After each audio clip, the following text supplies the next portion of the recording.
Hello and welcome back to my YouTube channel. My name is Noah, and in this video I want to share my own personal opinions on the quality of the content that the biggest creator on this platform creates, this content creator of course being Mr. Beast. So as all of you probably know, Mr. Beast or the channel Mr. Beast is one of the, if not the biggest channel on this entire platform in the entire history of YouTube, really 100 million subscribers or whatever it is. I don't really know all of the details at this point. And I do want to clarify that I'm not here to kind of talk about any of the different allegations or drama that's kind of going on with Mr. Beast or that channel or anything right now. I really just want to talk about my own personal opinions on the content that comes out of this channel. And I think it's I really just wanted to share this not only because obviously the name Mr. Beast is being thrown around quite a bit lately, but in a negative context, unfortunately, but I think there's a little bit more to that people can kind of think about when looking at the videos, looking at the basically the identity that this channel has to offer. And of course, like I said in the beginning of this video, these are my own personal opinions, right? So I'm entitled to them. If you don't necessarily agree, that's completely fine. You know, you can give your reasonings as to why you don't agree in the comment section below. I would love to kind of hear your thoughts on that. But this video, pardon me, is really about my own personal opinions on how I see his channel right now and how I think a lot of people are going to see it in the future. So of course, generally speaking, I think everybody knows the idea behind the content, right? Are these large, elaborate videos, right, that cost millions and millions of dollars, high production value, flashy colors, explosions, people, money, right? Those are generally the checklists, right? The check items that all of these videos generally tend to have. And I think the idea is, from what I've heard, like I said, I'm not the biggest follower or anything like that. I just know the general idea is that, their channel, their group are doing charity things, right? A lot of this stuff is to give back. There's philanthropic endeavors, through Beast Philanthropy or whatever it's called.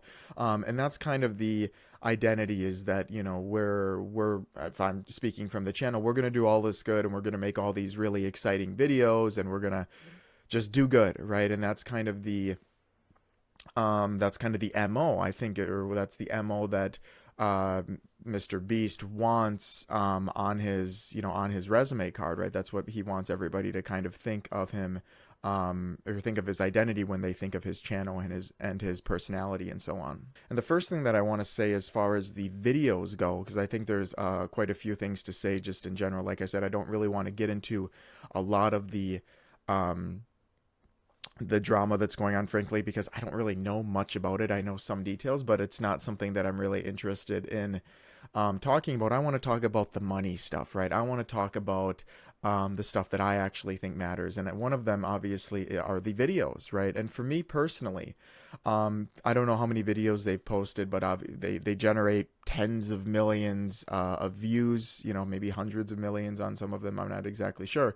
They generate a huge amount of views, right? And one of the things that I personally think about these videos is that there's so much that happens in these videos, right? As I said, they're very high production value. So they have people doing lighting and camera work and multiple cameras and scripts and, these sets, right? There's so much money poured into these videos and so much is happening. Lights, action, explosions, Michael Bay, boom, boom, all of that stuff. And in theory, right, if someone were to describe that to you and you had never seen their channel, you would say, man, it's probably a very exciting channel, a lot going into it. And the reality, at least in my opinion, is that there's so much that happens in these videos, but yet there's so little happening at the same time. And I think this is something that I noticed immediately when I had seen, I've only ever started one or two videos from his channel, and I didn't finish either of them because already some years ago, maybe 4 or 5 years ago at this point, this was the impression that I got from these videos. You know, I was 24 or whatever at the time, was that there was, like I said, there's so much going on, but yet they feel so shallow for some reason. There's so much money being spent, but yet it doesn't feel real, right? Or it doesn't feel significant, I should say. And I wanted to kind of think, I was ruminating on why this would be, right? Because I think, you know, generally in movies too, you know, the more money you kind of throw at a movie, the more engaging it can be and so on. But then I started to realize that all of these videos, right, the the script, basically, not only the verbal script that they're saying to introduce different things and whatever, the whole idea of every video just feels so inorganic. It doesn't really feel rich with personality. It doesn't really feel like someone put a lot of time into putting it together, right? Or while they're recording it, at least. And I know a lot of time goes into the planning of them. I know that, right? I completely understand that. But there's something about the overall structure of the videos that was a little bit eerie to me, because like I said, there's supposed to be so much in these videos, right? There's so much hype about them. They generate so much revenue because of all of the ad revenue that you get on a video with 50 million views. You know, there's just so much going on, but yet they just feel empty, right? It's like a big water tower that doesn't have any water in it, or it has just a little bit of water in it. And like I said, it just feels so shallow. And I don't know if that's the way that the videos are presented, in a very much like a very kind of cringe, hype, kid, like middle school way, right? Where it's just, look what we're gonna do. It's gonna be crazy. You know, we're gonna say, you know, it's very it's obviously it's scripted, right? But it feels overly scripted. And you know, the personalities that I saw in the video, like I said, I've never finished a whole video, right? But the personalities just felt so inorganic. They just felt artificial, right? And I don't mean like artificial intelligence, like everybody, you know, like AI, like they're AI people, but it just felt so, like I said, that's the best way I can put it, is it felt really cringy. And there's nothing inherently wrong about being cringe occasionally, you know, but the content, despite the fact that there's so much going on, it just felt so empty. It felt like there wasn't any heart in it. And I wanted to kind of take this thought and expand on it, right? Because I was kind of curious as to why this, you know, why this might be. And like I mentioned, you know, everybody knows this is the reality. These videos are, or the MO of the channel is, we're just going to give back, right? That's the whole idea, was that, you know, he would say something along the lines of, we take 100% or 95% of what we make, and then we put it into the next video, and that's where the philanthropy stuff comes into play, and so on. And it started to kind of dawn on me that, you know, despite the fact that the intention of the videos, right, of just giving back, you know, might be, you know, might be your MO, or might be something that you internalize, if your videos become kind of like a factory, right, where you're just spitting the content out just to keep spitting more content out, right? You're spitting content out to make money, to just spit more out, and it keeps going on this cycle.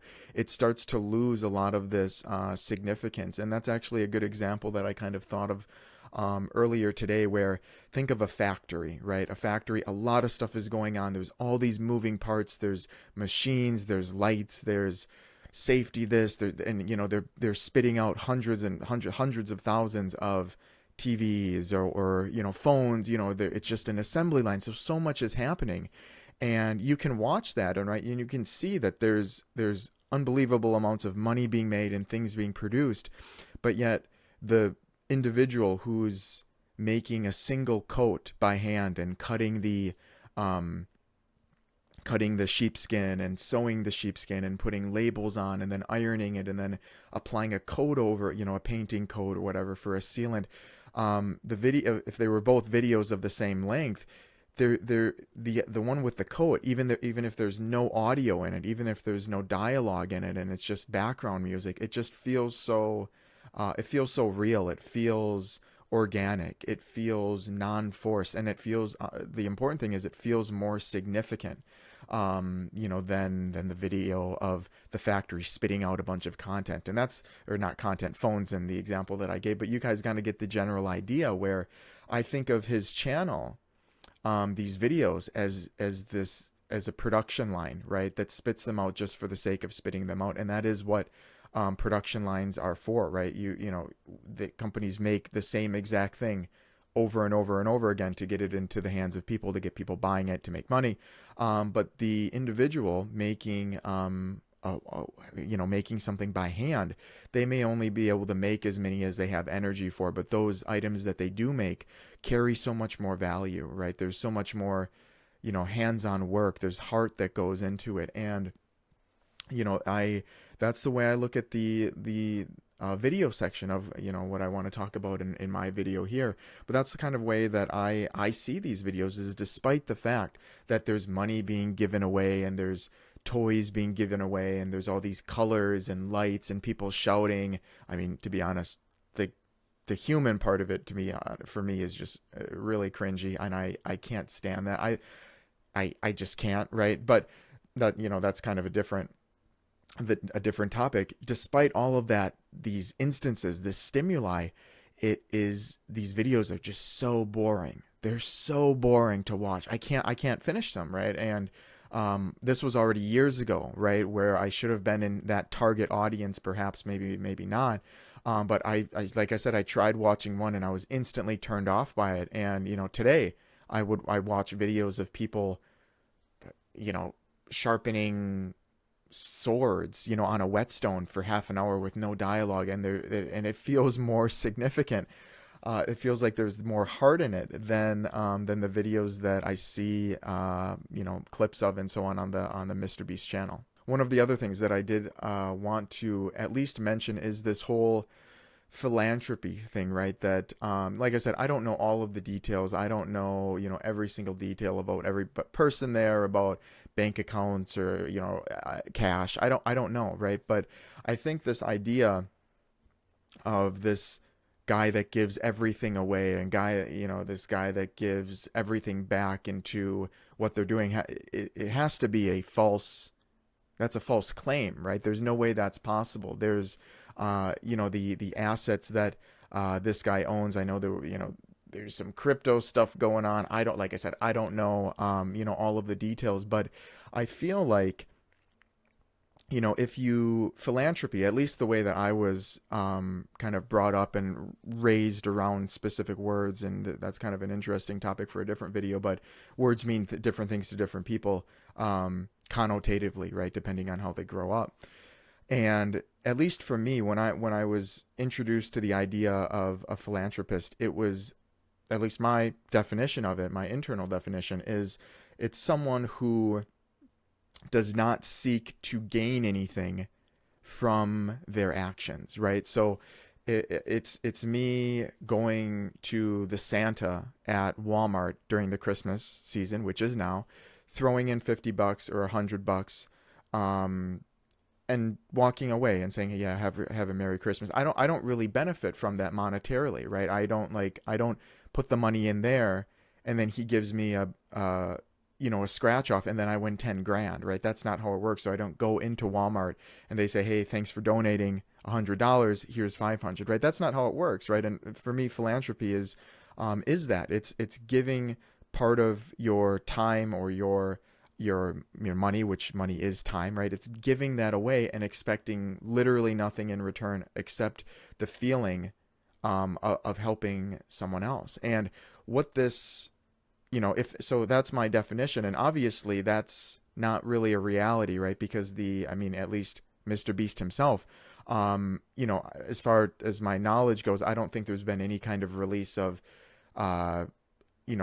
tax documents for previous year, disclosing total wealth, disclosing expenses on, fun goods, travel, there's none of that. I know there was something about, some kind of charity that was set up, and then I think he actually profited from the charity. Like I said, I don't know all of the details. That's just something that made its way down my feed. But just thinking of it in general, right? These videos, they obviously generate quite a bit of revenue, but is it really?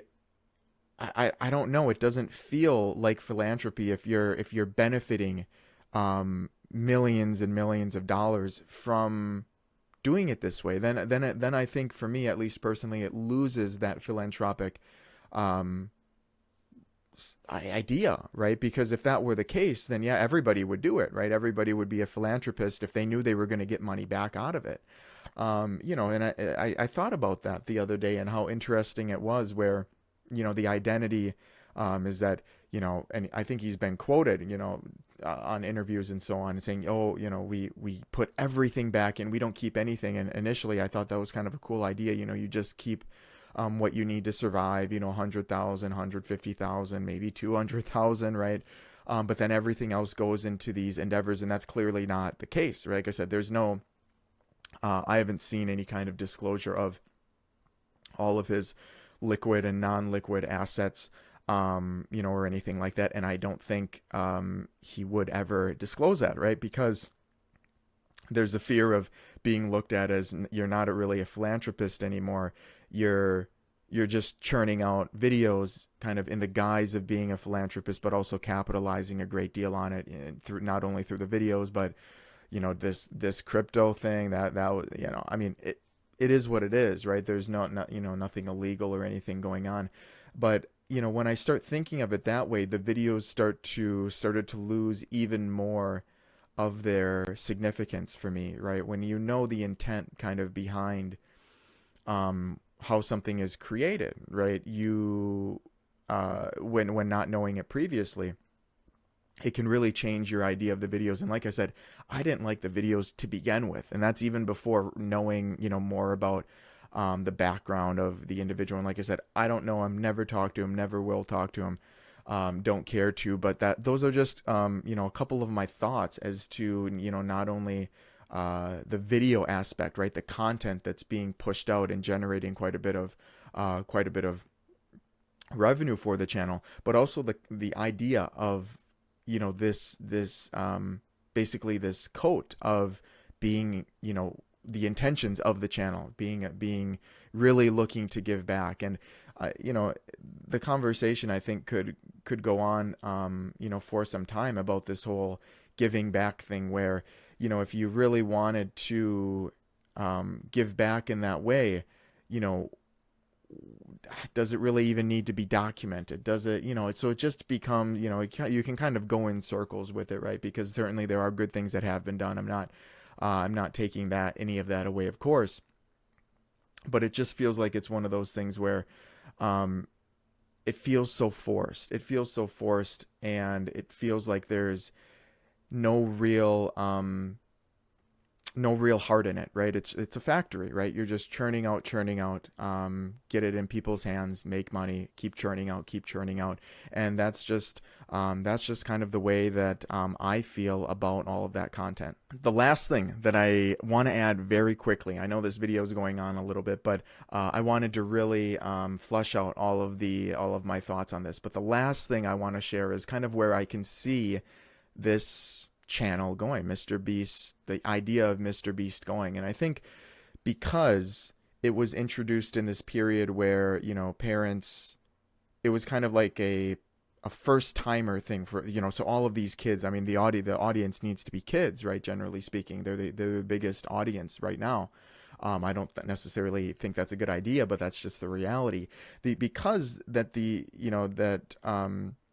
the parents of the kids that are watching the channel now don't have the knowledge that I'm calling myself a kid, individuals my age have. I think what's going to happen is that in the future, right, 20 years, whatever it is, maybe even less, there's going to be kind of like a shift, right, where now those kids that are watching now grow up and then realize that what I'm saying right now, where this is really kind of a facade, and it's it is ultimately just to make money. So those kids will grow out of it, and then the people right now my age that don't have kids will have kids, and will not really promote that kind of content. So I think what's going to happen, you know, for natural reasons, I don't like the idea of this whole everything being about look at the money that we're doing with this and the money. I don't, you know, I don't have kids. I don't have any plans on it at this current moment, but things do change.